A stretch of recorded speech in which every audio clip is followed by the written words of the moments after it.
Vice President Kamala Harris says that the southern border is secure. The View hosts ask for reparations.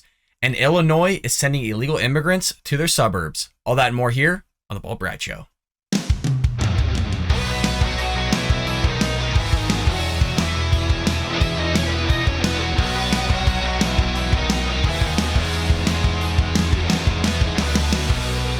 Welcome to The Bald Brad Show. It is Monday, September 12th. And if you are joining us this fine Monday morning, that means you're starting this week off right by hanging out with all of us here on The Bald Brad Show, where we come together as a community of conservatives and Republicans, go over the stories of the day, and bring you all the news and information you need to know about. So if you want to join us here at The Bald Brad Show and you haven't already, make sure to hit that like and subscribe button. If you're over at Rumble, hit the plus and give us a comment down below. And if you're listening on any of the podcast airwaves, Apple, Google, Spotify, heck, folks, you can find us and listen to us anywhere and everywhere. Leave us a lovely 5-star review. Not only would you be helping a conservative, but most importantly, you'd be supporting getting conservative thought and ideas out there to new viewers who haven't seen our content or our channel. So your help and support would be greatly appreciated. With that being said, speaking of conservative thought and ideas and getting it out there to new viewers, our Sunday episode was a banger of a show, folks. We had Vice President Kamala Harris doing an interview with MSNBC host Chuck Todd and calling Supreme Court justices activists, and then cherry picking cases and doing all these other things. We covered it all. We did a breakdown video. If you haven't seen it already, go show it some love by hitting that like button and sharing it with your friends and family. With that being said, speaking of yesterday's episode, we have an extension here of that interview with Vice President Kamala Harris and MSNBC host and anchor Chuck Todd, where he questions her regarding the U.S Mexico border and the illegal immigration that's been going on ever since they've taken office.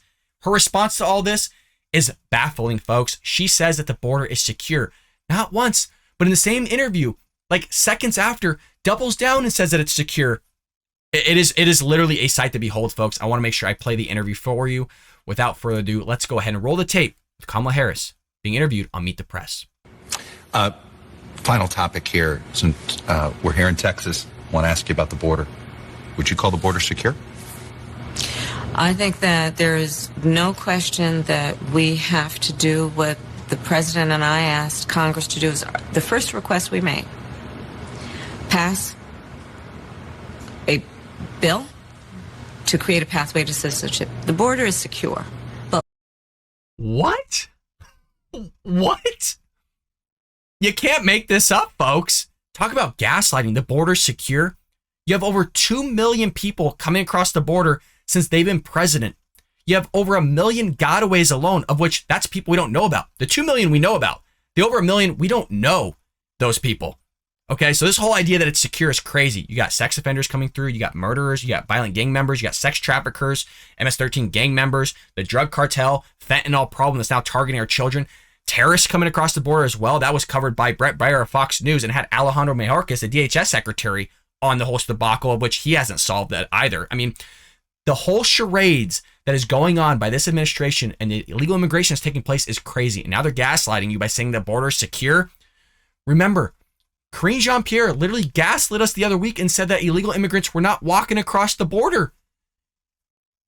You can't make this up. This administration is crazy, folks. Crazy, crazy, crazy. we also have a broken immigration system, in particular over the last 4 years before we came in, and it needs to be fixed. We're going to have 2 million people cross this border for the first time ever. You're confident this border's secure?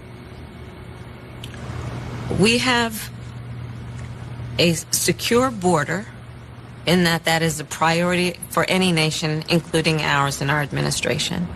But there are still a lot of problems that we are trying to fix, given the deterioration that happened over the last 4 years. We also have to put in place a law and a plan for a pathway for citizenship for the millions of people who are here and are prepared to do what is legally required to gain citizenship. We don't have that in place because people are playing politics in a state like this and in Congress. By the way, you want to talk about bipartisanship on an issue that at one time was a bipartisan issue, both in terms of Republican senators and even presidents. Right now, one of our inflationary problems is we don't have enough labor, particularly in the service economy. You're right.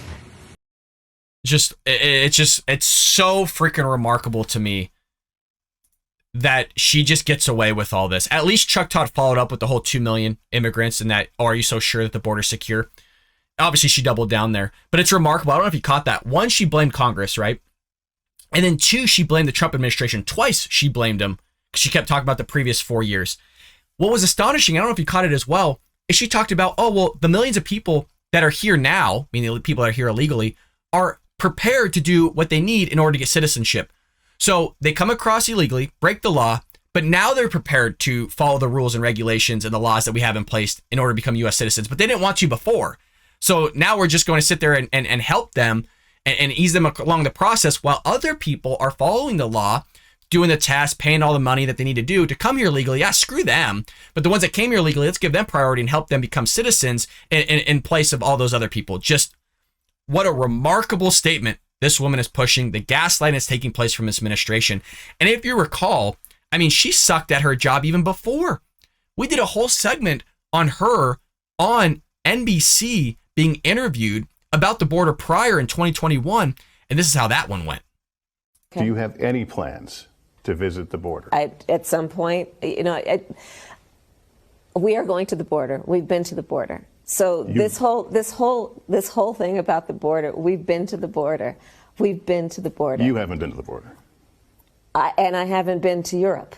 And I mean, I don't understand. She sucks at interviews, folks. She just sucks at her job in general. Remember, she was put in place to handle all this thing. She was called the border czar for the last year and a half. And she flew over the border, if you recall. She was handing out cookies with her face on it to people. She was like El Salvador and like Honduras and like talked to people and was like, don't come. As if that worked. I mean, literally they were coming across the border with Biden-Harris shirts. And they're like, oh, well, they're not coming across. None of this is happening. So now they can't hide it. Now they're being called out by their own people, the ones that were rubbing their shoulders for years. And now they're going to come out and blame the previous administration. They're going to blame Arizona and Texas for busing people to sanctuary cities, which we'll get to in the last segment of today's episode. Astonishing. I want to know what you think about all this because you have her gaslighting everybody. You have the president gaslighting everybody. You have Kamala Harris, Joe Biden, Karine Jean-Pierre, her predecessor, Jen Psaki, everybody gaslighting freaking everybody as if it's not even happening. Now they're being called out and telling you that the border is secure. What? I mean, you literally just can't make this up. You honest to God can't. Even if you tried to script it, you wouldn't. It's the best reality TV you've ever seen in your life, except it just has massive ramifications for Americans here. To put the blame on Congress is baffling because, yeah, there is some blame to be done there, but most of the blame is on the executive branch, for which it's their job to execute the laws that are on the books, of which Congress did pass, but they don't want to do it. If anything, they removed Trump's policies of the border, removed the regulations, got rid of Title 42, of which Karine Jean-Pierre says it's still in place. I can go on for freaking hours about this. It's head spinning, it's mind boggling, but it's not going to change. The border's not going to change in the next couple of years. You're going to have more millions of people in the next 2 years, 4 to 6 million people come across the border illegally, which is just going to increase the 22 million people that we already have here illegally. Now, moving into our next segment, speaking of mind boggling, mind bending things, you have the hosts of The View talking about Queen Elizabeth's death, and then they go on this whole reparations tangent on how the empire and the colonization, everything they did was all this racist stuff and that they deserve reparations. Folks, she's not even buried yet, and they're going on with this whole thing. It's unbelievable. Has elevated Prince Charles to King Charles III. But will he be as popular as his mother? We'll see. When his marriage to Princess Diana was falling apart, a lot of people considered Charles and his current wife Camilla the bad guys of the drama. Those two, they were made for each other. What will this mean for the future of the royals is the question. I'd just like to say one thing about her before we get started. When I was in England during the Reagan years, I was performing stand-up in a comedy club in London, and I had some material, which I don't remember, about the Queen, and it died like a dog. I mean, not one laugh. So I had to switch to jokes about Ronald Reagan. Then they started laughing. But I realized then how much they revere the Queen, and you can do jokes about Charles at that time, which I did, but not her. Not her. No, that's true. Yeah. I studied in London, and so I lived in London for a while, and I got caught up in the pomp and circumstance of it all as well. I wanted to see the changing of the guards. I wanted to see everything. I wanted to meet the Queen because I think we all love glam and pageantry. And I think, though, we can mourn the Queen and not the empire. Yeah. Because Sure. if you really think about what the monarchy was built on, it was built on the backs of black and brown people. She wore a crown with pillaged stones from India and Africa. And now what you're seeing, at least in the black communities that I'm a part of, they want reparations. You know, Barbados left. Let me remind you, the lady isn't even freaking buried yet. And you have the left here talking about reparations and all the colonialization that England did in the past and all this other stuff. It's crazy. And it gets freaking old after a while. I mean, anytime they can sit there, race bait somebody, throw in the reparations, talk about slavery, talk about how America's racist, England's racist, Australia's racist, everybody's racist, and the black community, minorities all deserve reparations, they're going to throw it in there. And like I said, the lady's not even freaking buried yet, and they're doing this. Left the sort of this monarchy, this colonization. Yeah. Jamaica, I have a lot of Jamaican friends. That's coming soon. And right now, Charles now is in a position. I think has 14 colonies that he is now head of state, including Australia and Canada, I believe, if I'm correct. It's time for him to modernize this monarchy, and it's time for him to provide reparations to all of those colonies. And I also think, you know, a monarchy, it's very easy to uplift one family. The harder thing is to uplift all families. And I think that he's in a position to be able to do that. But you do know. Or you could just uplift yourself and get yourself out of poverty. How about you try that first before you start asking for handouts constantly? And it has nothing to do with race. There's poor black people, there's poor white people, Asian, they're poor in general. So talk about uplifting. How about you sacrifice, you do certain necessary mechanisms that will help you get out of poverty? I know nobody wants to talk about that. I know that's kind of like the elf in the room that nobody wants to point at, but it's the truth. You got to make certain good decisions, and not just one or two. You have to make a series of good decisions to get out of poverty. And the amazing thing is, you have to make drastically more bad decisions than you do good decisions in order to stay in poverty. So you got to really try, basically in the United States of America, to stay in poverty rather than make a series of good decisions that will allow you to get out of poverty. We'll continue here. You do know that Queen Elizabeth fought against apartheid in South Africa. That was one of the good things she did. She was, and she also was very angry with Thatcher, who refused to do sanctions against South Africa. Yeah. So she tried, I think, her best, if she could, every once in a while. She really... Holy crap. Joy Behar actually has somewhat of a brain. Wow.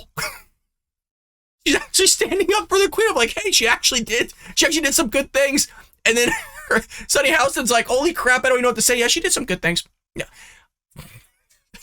I was actually caught off guard by Joy Behar here. really didn't have that much power. She was the figurehead. Well, look, the United States was built on the backs of black and brown And people. we want our reparations. And, you know, And we want our reparations, as if she went through slavery. As she was the one shackled out in the cotton fields.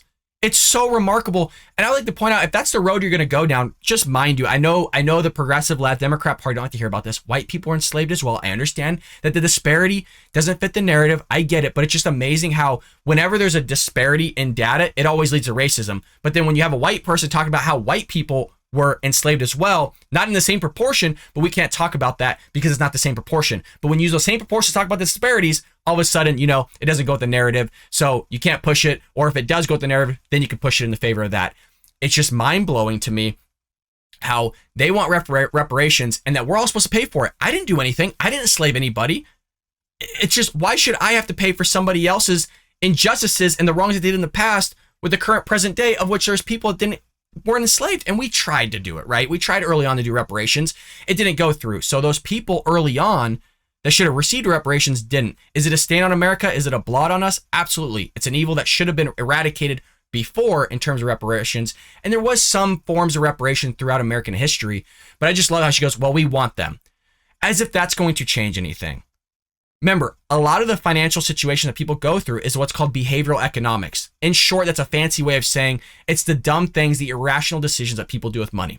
Behavioral economics. Just because you throw money at the problem doesn't fix it. You have to fix the behavior, and it's the behavior that people don't want to fix. If you're still poor from slavery, years and years later, multiple family generations, there's something deeper going on than just people giving you a handout. Something way deeper than that. It takes one generation to get out of poverty. Okay, I know, again, I keep emphasizing this. I know people don't want to hear that, but it's the truth. It really is. You have to just make good decisions. And if you do so, you should be okay. The left won't advance that knowledge. They don't want to talk about it. They'd rather continue this metaphorical plantation on holding minorities down rather than uplifting them. If you're a minority, if you're a black person, white, Asian, I don't care who you are, make good decisions. Start investing at 18.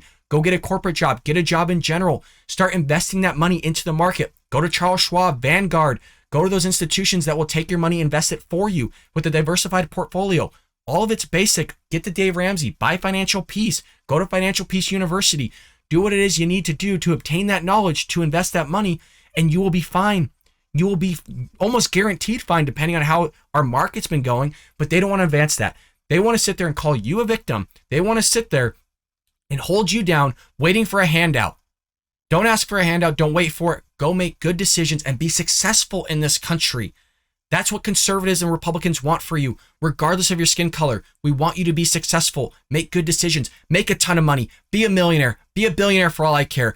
It's the Democrat Party, it's the progressive left that don't want you to be a millionaire. They don't want you to be a billionaire because they consider the 1% evil. Bernie Sanders, the 1%, the Waltons, the Walmarts, all bad.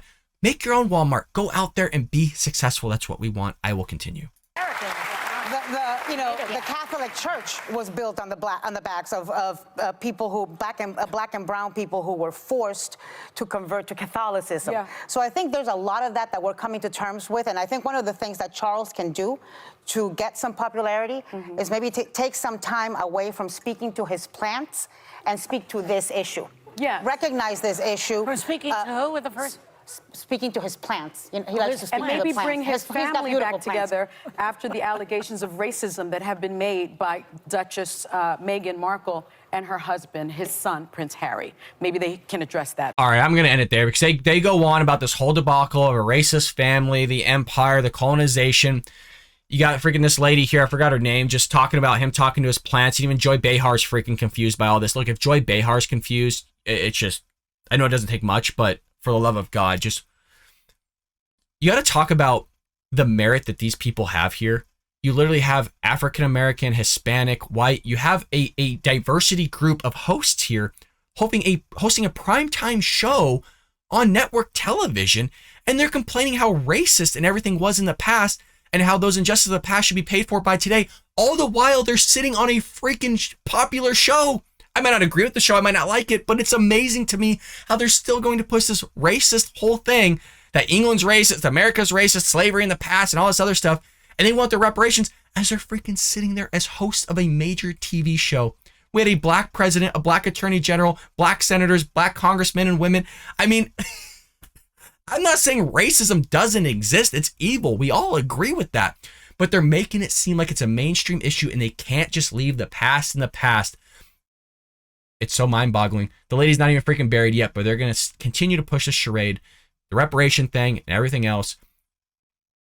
If you want reparations, put on the tax form. Put on the tax form. You know how all of us sit there, we can elect like $3 to the presidential campaign or whatever it is. Put that on there. Allow people to elect to give $3, $10, put whatever number you want on that tax form. Allow people to elect to do it, and then we can be done away with it. But again, I'm telling you, even if you gave people reparations, you're still going to have something come up of like, oh, well, you know, reparations wasn't good enough because of the housing thing of redlining. We need to give people free homes, you know, get rid of their mortgages, whatever it may be. There's going to be something. It's always going to be something. It's never going to be good enough. Speaking of never good enough, it turns out that illegal immigrants aren't good enough to live in downtown Chicago because the once sanctuary city, and quite frankly is still a sanctuary city, is now sending them and busing them outside of the city. Lori Lightfoot and the governor of Chicago suck at their job. If you haven't seen that episode and clip that we did last week of the new law that's going to go into effect in Illinois regarding allowing no cash bail, you got to go check that episode out because it is still one of, I think, the craziest episodes we've ever talked about here on the Bald Brad channel, where literally they're going to allow robbers, those that commit arson, kidnapping, sex offenders, second-degree murderers, druggers or druggies, you know, those that are basically selling and buying, all those people are just going to be let loose. No cash bail, just out. I mean, Chicago, you need to get the hell out. Illinois, you need to get the hell out and run. Well, over last week, more migrants have continued to arrive at Salvation Army and other shelters in Chicago after being bused from Texas as part of the initiative from Governor Greg Abbott. Now, if you recall, Abbott in Arizona are like, we don't need all these people. We're getting 200,000 people coming across the border a month, and Democrats aren't going to do anything about it. They want to sit there and push this whole thing. Oh, we're sanctuary cities. Look at us. Everybody, we're the good guys. Fine, send them there. You're right to shelter cities. We'll send you all the people you want. You can take care of them, which led to New York and Washington, D.C., the governors and mayors, like Governor Eric Adams of New York City, complaining because they don't have the finances to take care of these people. But remember, these are the people for years are like, we're the sanctuary cities. Come to us. Oh, we'll house everybody. We'll do all these things. All the while, nobody was going there. Everybody's going to Florida or Texas or Arizona and staying there. They weren't flocking to these Democrat-ran cities. They were going to freaking all the Republican places. All these illegal immigrants were going to red states. So now we're sending them here. Turns out that Chicago Mayor Lori Lightfoot and the governor have greeted those arriving with open arms. A recent group of refugees have since been transported to temporary housing in suburban areas after arriving in the city, a move that village officials say they were not aware of. Oh, interesting. It's so amazing how all of a sudden nobody's aware of anything going on. God, it sounds a lot like our first segment with Kamala Harris saying that the border's secure. On Wednesday, September 7th, the village of Burr Ridge learned that 64 refugees, only 64. To give you a comparison, like Texas sees like 6,000 a day. Among many, bused to Chicago from Texas, were transported from the Salvation Army Shield of Hope in Chicago and assigned to a temporary hotel housing, a village spokesperson told them. I mean, what, a year and a half ago, I was talking about how early on in the Biden administration, they were literally paying hotel fees for these illegal immigrants. It was like somewhere like, what was it, $82 million or something like that? All the while our vets are sleeping in the streets. Those that actually served our country are sleeping in the streets in the cold, can't get a hot meal. But you don't want to house those people. You don't want to house them, but you'll house these people open arms. Amazing, on taxpayer dollars. Neither village, elected officials, nor staff were consulted or contacted about the decision, and we're now gathering information to keep our community updated. It's not the only time that they've kept Americans out of the loop. They were literally flying freaking illegal immigrants under the dark of the night all across the United States for like a solid year and saying it wasn't happening. We literally had body cam footage of officers going, where's this plane? Why is this unmarked plane here on the tarmac? And you have them going, oh, well, we don't want to be in the lights. We can't tell you where they're going. This has been going on for freaking so long. It's ridiculous. Last week, when the first migrants arrived in the city, Chicago Mayor Lori Lightfoot said her administration was aware of the plan and that they were working to find shelter and other services for individuals bused to the city. But you've been espousing that you're going to be a sanctuary city right to shelter for years now. Why all of a sudden don't you have this prepared? Shouldn't you be welcoming them with open arms? Nuh-uh. This is such an important moment for Chicago, as our city has been a sanctuary for thousands of newcomers. We're welcoming them and will not turn our backs on those who need our help the most. We understand that many are fleeing violent, traumatic, and otherwise unstable environments. Let that sink in, folks. Let that one sink in. We understand that many are fleeing violent, traumatic, and otherwise unstable environments to come here. But that sounds a hell of a lot like Illinois. That sounds a hell of a lot like Chicago, where people are fleeing violent, traumatic, and otherwise unstable environments. It sounds a lot like Democrat-ran cities, folks. It's just amazing. Amazing that she can't connect the two together, that she's literally talking about the very place of which she's running. It's traumatic, it's violent, it's unstable. We will respond with essential services while these individuals navigate the next steps of their journey, and our community partners have been working diligently to provide a safety net. Little too late, lady. You only have 64 people and you're having to put them up in the housing in freaking hotels because you don't know what to do with them. 64 freaking people. Arizona sees 6,000 to 12,000 a day. They can't even figure out barely 64 people in the same light as New York can barely figure out 6,000 people. Where literally New Yorkers are being told to house these people on their own, or we'll just let them stay on the street. Just break city ordinance. Not a big deal. Well, we have New York, Chicago now, as well as Washington, D.C. Greg Abbott is also going to throw in a new city into the mix. It's going to be Philadelphia, folks. You got to love it. Greg Abbott doing yeoman's work. Philadelphia officials are preparing the city to receive buses of migrants from Texas in the event Greg Abbott targets Philadelphia as the next destination for migrants being bused on Democrat-led cities. Quote, the city is inventorying existing resources should those seeking safe refuge find their way to Philadelphia. There has been no confirmation that buses of migrants from Texas will be directed to Philadelphia. Look, they wouldn't be doing this if they didn't think it was going to happen. It's going to happen sooner or later. Kenny's office says it does not anticipate any notice if buses are directed to the city of brotherly love. Axios reported. Kenny's office did not immediately respond to Fox News Digital's request for comment on Sunday, but Republican Greg Abbott has sent buses carrying more than 7,600 migrants to Washington, D.C. since April. The governor began sending buses to migrants, New York City earlier last month, and buses to Chicago at the end of August. Roughly 2,000 migrants have so far been bused to New York City, of which, like we've talked about, they're doing nothing but complaining about all these migrants coming into the city, even though they're espousing, right to shelter, sanctuary cities, all this other stuff. Now we go there and bust them there, and they're blaming all this border issue on Republicans. Like we just saw in our first segment, we also saw Kamala Harris doing the exact same thing, blaming it on Trump. Joe Biden's been blaming it on Trump. Karine Jean-Pierre's been blaming it on Trump. Jen Psaki, when she was the White House press secretary, blamed it on Trump. Everything's Trump fault, even though we never saw these types of numbers.